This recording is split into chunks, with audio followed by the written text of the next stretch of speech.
నెలకి 50,000 నుండి 60,000 ఆదాయం రన్ టైలర్ యాప్లో ఆర్డర్ కంప్లీట్ చేసి పేమెంట్ పొందండి. ఇది కట్ చేశారంటే నేను నూరుకొని చెప్తున్నా. కట్ చేయండి. ఫస్ట్ నీ మానసిక పరిస్థితి బాలా. ఓకే. ఎందుకంటే కేసీఆర్ అంటావు, విజయసాయి రెడ్డి అంటావు, ఎన్టీఆర్ అంటావు, మెగా ఫ్యామిలీ అంటావు, దీనికి ఏ సంబంధం లేకుండా పోసారంటావు. ఒక క్లారిటీతో క్వశ్చన్ రాసుకొని రేపు రా ఇంటర్వ్యూ. నువ్వు సంబంధం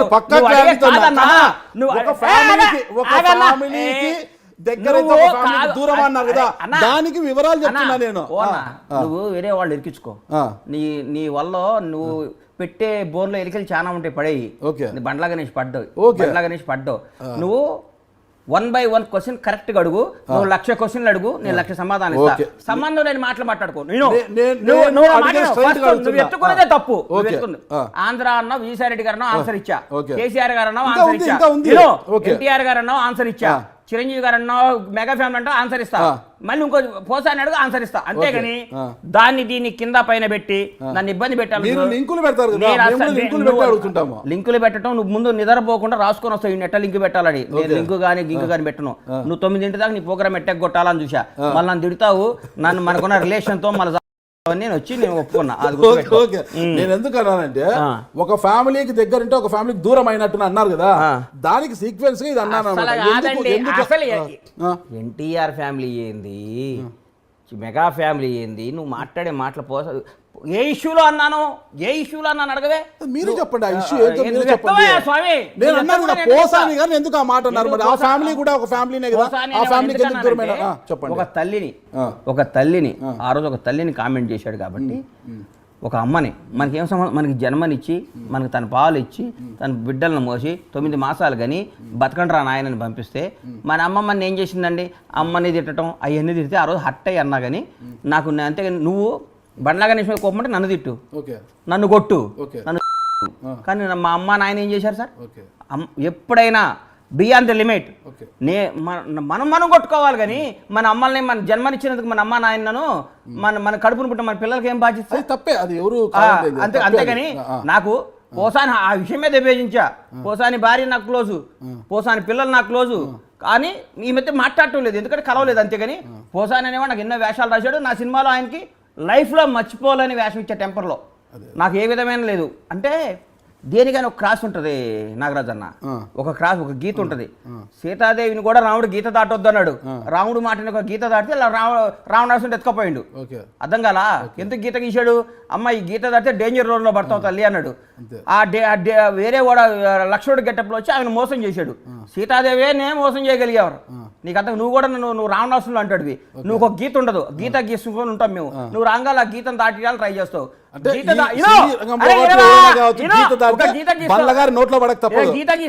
గీత గీసి ఎట్లా కొట్ల మమ్మల్ని నాన్న సంకల్ నాకు ఇచ్చా గీత దాటిస్తావు. ఆ దాటినాక నువ్వు మమ్మల్ని ఫుట్బాల్ ఆడుకొని గీములు చేసి రాజశేఖర రెడ్డి గారు ఓడిపోయారా అంటావు. ఏదో ఒక తప్పు గబక్కడ అంటావు. దాన్ని 1 ఏళ్ళు ఇవన్నీ కాదయ్యా నువ్వు. అందుకనే గీత దేనికైనా ఒక గీత ఉంటుంది. ఈ గీత యువతలో నన్ను 100 క్వశ్చన్లు అడుగు.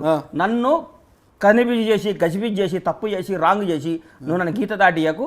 దాటిస్తే గజిబిజి చేసినా ఎవరు గజిబిజి చేసినా మీరు గజిబిజి అవుతారా? అమ్మోని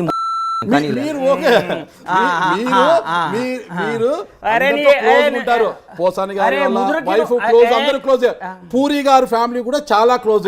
అంటే క్లోజ్ ఉంది కాబట్టి కొద్దిగా ఇలా అంటే కొద్దిగా లూజ్ టాక్ కూడా చేస్తుంటారు అప్పుడు క్లోజ్ కాబట్టి. ఇప్పుడు పూరి అవునండి, పూరి జగన్నాథ్ పూరి ఆకాశ్ అవునా? మరి పూరి గారు ఎందుకు స్పందించారు? 4 జాగ్రత్త పెట్టుకో, 4 ఉన్నంత వరకు మాట. ఆయన కూడా స్మార్ట్ గా వార్నింగ్ ఇచ్చారు మీకు. అస్సలు లేదు. పూరి చూపెట్టమంటారా? అసలు తీసుకోండి బాబు, అసలు తీసుకోండి, అసలు తీసుకోమంటారు. పూరి నిన్న కూడా పూరి ఏం మాట్లాడుతావు? 4 జాగ్రత్తగా పెట్టుకో. అరే నీకు ఇచ్చిండేమో పెట్టు. లేకపోతే ఆ ఇంటర్వ్యూ బందేగా. పూరి అనే బండ్లాగా నీకు వార్నింగ్ ఇవ్వకపోయిందంటే నీకు బందేగా నేను చెప్తున్నా. మీ పేరు ఎత్తకుండానే వార్నింగ్ ఇచ్చాడు. మీ పేరు ఎత్తుకుంటే స్మూత్ గా వార్నింగ్ ఇచ్చాడు. నువ్వు కుక్స్ స్మూత్ గా వార్నింగ్ ఇచ్చాడు. నా ఫ్రెండ్ ఎంతో మంది ఎంత ఫ్రెండ్ అయితే అలా మాట్లాడతారు. ఎంతో మంది హీరోలు అని చేసి దానికి లేకుండా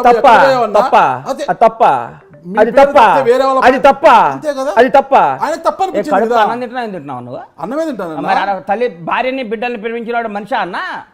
ఏందన్నా నువ్వు? మళ్ళా మాట్లాడుతున్నావు. ఏ ఊరికే? ప్రేమించకపోవడం ఆయన ఇష్టము, ప్రేమించడం పూరి అనేవాడికి మంచి చెడు చెప్పే రైట్ నాకుంది. నా ఫ్రెండ్ పెట్టు, ఫోన్ పెట్టు. ఫ్రెండ్ కావచ్చు, ఎవరైనా కావచ్చు. నన్ను పెట్టన్నా మీరు కరెక్ట్ మాట్లాడితే పూరి గారు ఎందుకు అంత స్మూత్ గా మొత్తం ఆల్ మీడియాస్ లో కూడా వచ్చింది. పూరి జగన్నాథ్ అనేవాడికి నన్ను కొట్టే అధికారం కూడా ఉంది. ఎందుకంటే మాకు 30 ఏళ్ల బంధం.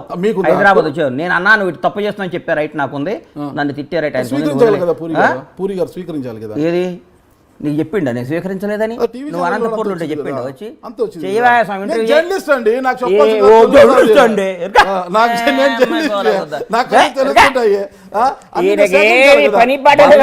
గారితో ఇంటర్వ్యూకి రావాలి.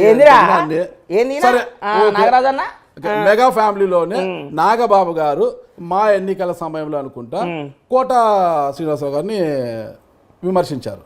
ఓకే, కోట గారిని తిట్టారు, కొంత విమర్శించి మాట్లాడారు. దాన్ని మీరు సమర్థిస్తారా, వ్యతిరేకిస్తారా? అన్న నువ్వు ఇరికియాలని చెప్పకన్నా. ఇరికిచ్చేది కాదన్నా, నేను అడుగుతున్నా. నువ్వు ఒక ఫ్యామిలీకి దగ్గర అయితే ఒక ఫ్యామిలీకి దూరంగా ఉండవు, అన్ని ఫ్యామిలీలు నీవే. నాగబాబు అన్న ఆ రోజు అన్న కోటబాబు అని అట్లా అనుకుంటే ఉంటే బాగుండేది అని ఫీల్ అయ్యా. ఓకే, ఇప్పుడు నేను ఒప్పుకుంటా, ఒక ఫ్యామిలీకి దగ్గర ఉంటే దూరం. నాకు న్యాయమే, నాకు దగ్గరేం దూరమే. తప్పు చేస్తే నా భార్య పిల్లలతో కూడా గొడవ పడతా. అంతేనా? మరి ఇంకేంది, నేను చెంచాగిరా వీళ్ళ దగ్గర ఎవరో నా గురి చేస్తున్నాను ఎవరి దగ్గర. నా రక్తం నేను నమ్ముకొని నా కష్టం నేను బతుకుతున్నా. ప్రేమిస్తాను, గౌరవిస్తాను, అంతేగాని సేమ్ అది కూడా ఆశిస్తా. వార్ వన్ సైడ్ ఉండదు, లవ్ వన్ సైడ్ ఉంటుంది. అంతేనా? ఓకే ఓకే, భాష భాష కట్టింగ్ బీప్ అండి, బీప్ అండి, బీప్ భాష భాష కాస్త ఓకే. కాకపోతే బండ్ల గణేష్ గారికి పాపము రాజకీయాలు వచ్చి వచ్చినట్టు లేవు కదా. ఎవడండి చెప్పింది రాజకీయాలు వచ్చి వచ్చినట్టు లేదండి అని? మీరే ఇంతన్నాడు ఇంతన్నాడు అనేది ఒక సాంగ్ ఉంది కదా ఒకటి. కాదన్న, రాజకీయాలు వచ్చి లేదనే మాట నువ్వు ఎట్లా మాట్లాడుతావు? అవును, కాంగ్రెస్ పార్టీలో గత 2018 వరకు పోటీ చేయలేదు. అయిపోయి టికెట్ వచ్చేసింది, గెలుస్తున్నాను, అయిపోయా మొత్తం మేమే మెజార్టీ ప్రభుత్వంలోకి వస్తున్నాము అని ఢిల్లీకి చక్కర్లు కొట్టారు కదా. హైదరాబాద్ ఢిల్లీ చిట్ట చివరికి ఏమైంది, మీకు టికెట్ ఇవ్వలేదు, ఇస్తే ఓడిపోయేవాడిని. అది బెటరా ఇది బెటరా? గెలుస్తానన్నారు మీరు, అధికారంలో ఆ తర్వాత దూరంగా ఉన్నారు. దూరంగా లేదు, దూరంగా అంటే ఇప్పుడు ప్రస్తుతం ఏమి లేదు కదా. దూరం ఫస్ట్ నువ్వు అభిమానం వేరు, రాజకీయాలు వేరు. నువ్వు నంబర్ 1. నంబర్ 2 నువ్వు అన్న ఫోన్ వచ్చింది మర్చిపోయాను, కాంగ్రెస్ అది రాజకీయాల్లో కలిసి రావట్లేదు అన్నాడు. అది తప్పు. సోదరు రోజా 2 సార్లు ఓడిపోయింది పోటీ చేసి ఎమ్మెల్యేగా, ఇప్పుడు మంత్రి అయింది. ఓడిపోయినంత మాత్రం రాజకీయాల్లో దెబ్బతిన్నట్టు అట్లా ఏమనుకోదు. ప్రతి ఒక్కడికి ఓడిపోవటాలు గెలుపులు సహజం. ఎవరో కొందరు అతిథులు ఉంటారు ఎప్పుడు గెలిచేవాళ్ళు, వాళ్ళ గురించి నేను మాట్లాడను. కానీ ఇందిరాగాంధీ గారు లాంటి వాళ్ళు పెద్ద పెద్ద ఓడిపోయినంత మాత్రం రాజకీయ దరిద్రం కాదు. రాజకీయం ఒక పోరాటం, ఒక ప్రయత్నం, ఒక కమిట్మెంట్, ఒక నమ్మకం. ఎవడిష్టం వాడదండి. కొందరికి రాజకీయాలు ఇష్టం ఉంటుంది, కొందరికి వ్యాపారాలు ఉంటుంది, కొందరు నీలాంటి జర్నలిజం ఇష్టం ఉంటుంది. ఎవడిష్టం వాడది దానికి. నేను ఏ ఎన్నికల్లో పడి ఒక పార్టీ, నేను కాంగ్రెస్ పార్టీలో ఉండగా 10 ఏళ్ళు అధికారంలో ఉన్నాం. 10 ఏళ్ళు అధికారంలో ఉన్నాం. రాజశేఖర్ 2004 నుంచి 2014 మేము అధికారంలో ఉన్నాం. మళ్ళా ఇదే మాట్లాడతారండి. రాజశేఖర్ గారు 2014 వరకు లేరండి. 2004 నుంచి 2009 వరకు. 2009 సీఎం అయినాక రాజశేఖర రెడ్డి గారు వచ్చినాక కాంగ్రెస్ పార్టీ 10 ఏళ్ళు అధికారంలో లేరండి. అవన్నీ మాకు తెలుసండి. నువ్వు పుల్లలు పెట్టకండి, నువ్వు ఏదో ఇరికియాలని నా ట్రోలింగ్ కోసం చేయకండి. కాంగ్రెస్ పార్టీ రాజశేఖర రెడ్డి గారి దయ వల్ల 2014లో కానీ రెండోసారి కానీ ఆయన దయ వల్ల, ఆయన పోరాట పత్యం వల్ల అధికారంలోకి వచ్చింది. 2014లో టీడీపీ అధికారంలోకి వచ్చింది, విభజిత ఆంధ్రప్రదేశ్. అదే 2014లో ఇక్కడ తెలంగాణలో 2014 వరకు అంటున్నా నాగరాజు. 2014 అన్నారు మీరు, వరకు అనలేదు. కొద్దిగా మీరు యాస ప్రాస బాగుంటది కానీ వరకు అనలేదు. చిన్న చిన్న మిస్టేక్స్ జరుగుతున్నాయి. నువ్వు చిన్నపిల్లాడి శాస్త్రాలు మానేసి సిన్సియర్ గా మాట్లాడన్నా. కాదు 2014 వరకు ఇక్కడ పులిస్ స్టాప్ పెట్టారు. ఇది కరెక్ట్ కాదు. నువ్వు చిన్నపిల్లాడి వ్యవహారాలు చేయమాక. ఇంటర్వ్యూ చేస్తే సింహంలా అడుగు, నేను సింహంలా చెప్తా. అక్కడ పులిస్ స్టాప్ పెట్టలేదు. ఇక్కడ 2014 వరకు అన్నా. ఇప్పుడు ఇంతకుముందు నేరం చేశానా? ఇంతకుముందు మర్డర్ చేశానా? మరేంది వరకు ఏందన్నా? రాజశేఖర రెడ్డి గారు రెండోసారి అధికారులు తీసుకొచ్చిన సంగతి మాకు తెలియదా? మరి ఏందండి నువ్వు మాట్లాడే మాటలు? మాట్లాడు, అడుగు. నేను చక్కగానే అడుగుతున్నాను. ఓకేనా, సరే కాంగ్రెస్ పార్టీ టికెట్ ఇవ్వకపోతే మళ్ళా తర్వాత రెండో నేను ఇంటర్వ్యూ చేసినప్పుడు అతను ఈ రాజకీయాలకు నేను దూరము, రాజకీయాలకు సంబంధం లేదు నా ఇంటర్వ్యూలోనే అన్నారు. ఈరోజు నేను కాంగ్రెస్ పార్టీకి దూరం ఎక్కడైనాను, నేను రాజకీయాల్లో ఉన్నానని ఈరోజు అంటున్నారు కదా, మీరు ఇంతకు రాజకీయాల్లో ఉన్నారా లేదా? ఉన్నారా? ఒక క్రియాశీలకంగా లేని ఒక అభిమాని, ఒక పార్టీ అభిమానిగా ఉన్నా, కాంగ్రెస్ పార్టీ అభిమానిగా, కాంగ్రెస్ పార్టీ అభిమానంగా ఉన్నారు. టైగర్లు ఏమో టీఆర్ఎస్ లో ఉన్నారు, అప్పుడు ఇక్కడేమో సింహం ఉంది ఇక్కడ సింహాలు ఇక్కడ ఉన్నాయి, అక్కడ టైగర్ ఉంటే ఇక్కడ సింహం ఉంది, రేవంత్ రెడ్డి ఉన్నాడు ఇక్కడ. ఓకే ఓకే, అయితే ఇక్కడ సింహము అక్కడ పులి. అడవిలో ఒక టైగర్ ఒకటే ఉంటదన్న, సింహం కూడా ఉంటదన్న. ఓకే, మరి బలవంతుడు ఎవరు ఇక్కడ? ఏ రోజు ఏమవుతాయి ఎవరికి తెలియదు. అదే రాజకీయం. ఇక్కడ టైగర్ లైన్ అసలు ఏది? అరే అన్ని బలం, ఏ పరిస్థితికి ఆ పరిస్థితి బలమేనన్నా. ఓకే, ఒక రోజు ఒకటే బలం, ఒక రోజు ఇండియా గెలుస్తుంది, ఒక రోజు పాకిస్తాన్ గెలుస్తుంది. ఇదే కదా నాలుకకు నరం లేకుండా మాట్లాడే భాష. ధైర్యంగా చెప్పండి ఏమే తెలంగాణలో ఎవరు బలవంతుడు? ధైర్యంగా చెప్పండి. ఈ రోజు ప్రస్తుతానికి టీఆర్ఎస్ బలంగా ఉంది, రాబోయే రోజుల్లో కాంగ్రెస్ బలం అవుద్ది. రాసుకో.